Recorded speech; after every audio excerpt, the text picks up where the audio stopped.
Hi, this is Sarah from The Savvy Professor, and in today's video, we'll look at why the Roku TVs make static sounds and how to fix the noises. Stay tuned! Often, Roku TVs make static sounds due to the activation of the sound leveling setting. However, sometimes the speakers just need to be restarted. Interestingly, the static sounds are often evident when streaming. Let's look at the best fixes.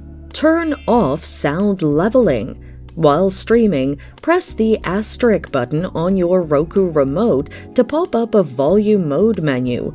Scroll down the menu to volume mode and use the left and right navigation keys to shift the volume mode from leveling to off.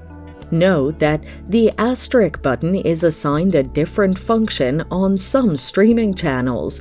It'll therefore not pop up the volume mode menu. In such a case, launch the Roku channel first before using the asterisk button. Turn the speakers on and off. Access your TV's settings menu and select the audio option.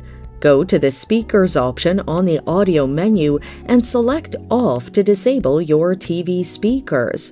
Stream for a while with the speakers turned off before enabling them again. And that's it. Thanks for watching. Till next time.